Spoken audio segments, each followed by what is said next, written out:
Welcome to ఫైడీ media. Andhra Pradesh అసెంబ్లీలో law and ఆర్డర్పై చర్చిస్తూ చంద్రబాబు నాయుడు గారు ఒక వ్యక్తి పేరును ప్రస్తావించారు. ఆ వ్యక్తిని జగన్మోహన్ రెడ్డి గారితో పోల్చడం జరిగింది. ఆ వ్యక్తిని ఫ్యాబిలో ఎస్కోబార్ అంటారు. ఇతను పూర్తి పేరు వచ్చి ఫ్యాబిలో ఎమిలియో ఎస్కోబార్ గవేరియా.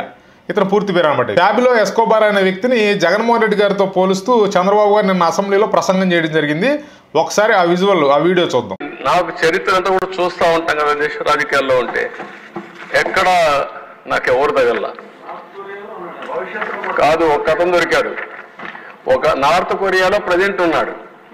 చరిత్రలో ఒక అతను ఏంటంటే పాబ్లో ఎస్కోబార్ గవేరియా. అతను ఇదేనండి, ఎస్కోబార్ అనే వ్యక్తి కొలంబియన్ డ్రగ్ లార్డ్. ఇతను నార్కో టెర్రరిస్ట్. అతను పాలిటీషియన్ అయిపోయాడు.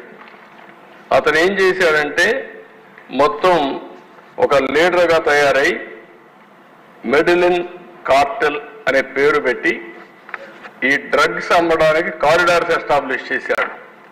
ఎస్టాబ్లిష్ చేసి మొత్తం దీంట్లో $30 బిలియన్ డబ్బులు సంపాదించి అది ఈరోజు $90 బిలియన్ వర్త్ ఆఫ్ వెల్త్ సంపాదించాడు. చంద్రబాబు నాయుడు గారు చెప్పినట్లుగా ఈ ఫ్యాబిలో ఎస్కోబార్ అనే వ్యక్తికి కొన్ని విషయాల్లో జగన్మోహన్ రెడ్డి గారితో కొంత సారూప్యత ఉంది.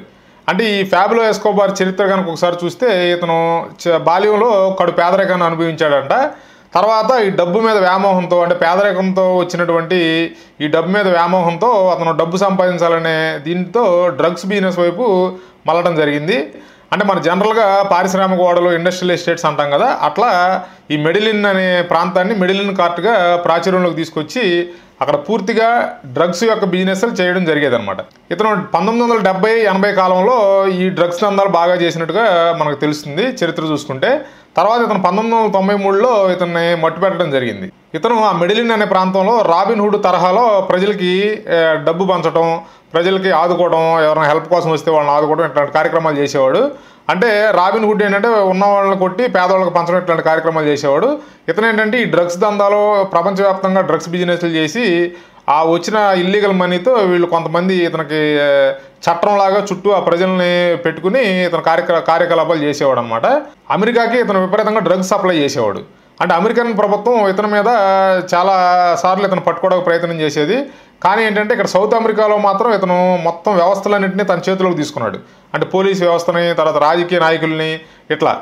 కాకపోతే ఏంటంటే రాజకీయ నాయకుల్లో ఎవరన్నా ఇతనికి వ్యతిరేకంగా మాట్లాడినా, ఇతనికి వ్యతిరేకంగా పనిచేస్తారనే డౌట్ కనుక ఇతనికి వచ్చినా కూడా వాళ్ళని వెంటనే చంపటం, వాళ్ళని వెంటనే మట్టు పెట్టడం చేసేవాడు. ఇట్లా ఇతని దందాలు ఎదురు లేకుండా సాగినాయి అనమాట. ఇట్లా కొంతకాలం గడిచిన తర్వాత ఇతను ఆఖరికి కొంతకాలానికి ఇతనికి శిక్ష విధించడం కూడా జరిగింది. ఇతనికి కోర్టులో శిక్ష పడటం కూడా జరిగింది. అప్పుడు ఆ సందర్భంలో ఇతను ఏం చేశాడంటే ఆ సౌత్ అమెరికన్ గవర్నమెంట్తో ఒక ఒప్పందం చేసుకున్నాడు. అంటే నేను నాకు సొంతగా ఒక జైలు నిర్మించుకుంటాను, ఆ జైల్లో నేను శిక్ష అనుభవిస్తాను, కానీ మీరు పంపించే జైలుకి నేను వెళ్ళనని చెప్పి వాళ్ళతో ఒక ఒప్పందానికి రావడం జరిగింది. అంటే ప్రభుత్వం కూడా ఇతను సొంతగా జైలు నిర్మించుకుంటానంటే ఇతనికి అవకాశం కల్పించిందంటే అతను ఏ స్థాయిలో బలపడిపోయాడు, ఏ స్థాయిలో అతని ముఠాలు అక్కడ పనిచేసాయి అనేది మనకు అర్థమవుతుంది. అట్లా అతను సొంతగా జైలు నిర్మించుకుని ఆ శిక్షణ అనుభవించే కాలంలో ఆ సొంత జైలు నుంచి కూడా అతను పరారవడం జరిగింది. తర్వాత కాలంలో ఏంటంటే ఇతను ఒక విమానాన్ని పేల్చడం జరిగింది. ఆ విమానంలో ఏంటంటే అమెరికన్ పౌరులు అమెరికన్ జాతీయులు ఒక ముగ్గురు ఉండటం జరిగింది. ఇక దీంతో ఇతని పాపాలు పరాకాష్ఠకి చేరినాయి అనమాట. అప్పుడే అమెరికన్ ప్రభుత్వం ఇతని మీద బాగా సీరియస్గా రియాక్ట్ అవ్వడం, ఖచ్చితంగా ఇతను మట్టుపెట్టి తీరాలని చెప్పి వాళ్ళు డిసైడ్ అవ్వడం. తర్వాత కాలంలో అతన్ని 1993లో మట్టు పెట్టడం జరిగింది. ఇంకో ఆశ్చర్యకరమైన విషయం ఏంటంటే అక్కడ సుప్రీంకోర్టు, అంటే సౌత్ అమెరికాలో సుప్రీంకోర్టు భవనంపై కూడా ఇతను దాడి చేయించాడు.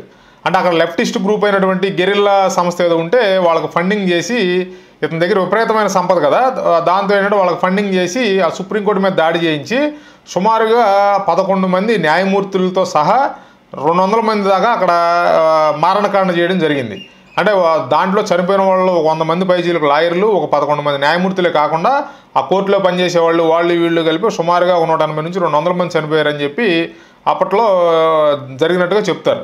ఈ విధంగా ఈ ఫ్యాబిలో ఎస్కోబార్ అనే అతను దందాలు చేసి, డ్రగ్స్ దందాలు చేసి $30 బిలియన్ సంపాదించినట్లుగా మనకి అతని గురించి వివరాలు కనుక మనం చూసినట్లయితే మనకు అర్థమవుతుంది.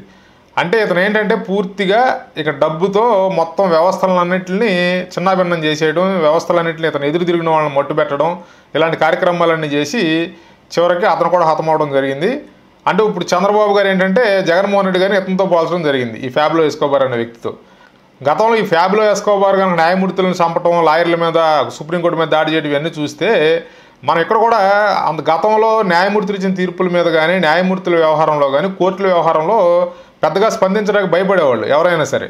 కానీ అమరావతి మీద ఒక తీర్పు ఇచ్చినప్పుడు, ఈ ఆంధ్రప్రదేశ్ హైకోర్టు నుంచి ఒక తీర్పు వెలువడినప్పుడు ఈ సోషల్ మీడియాలో వైఎస్ఆర్సీపీ వాళ్ళు విపరీతంగా బూతులు తిట్టడం, ఆ జడ్జిలను విపరీతంగా కామెంట్లు చేయడం, విపరీతంగా దాడి చేశారన్నమాట సోషల్ మీడియా ద్వారా. అప్పట్లో హైకోర్టు స్పందించడం జరిగింది, వాళ్ళ మీద కేసులు నమోదు చేయాలని ఆదేశించింది. కానీ దానికి సంబంధించి ఆ కేసు ఎక్కడ ఏ స్థాయిలో ఉందనేది ఇప్పుడు ఎవరికి తెలియదు. కానీ కేసులు అయితే నమోదు చేశారు కొంతమంది మీద. కొంతమంది అరెస్ట్ అయ్యి బెయిల్ తెచ్చుకున్నారు.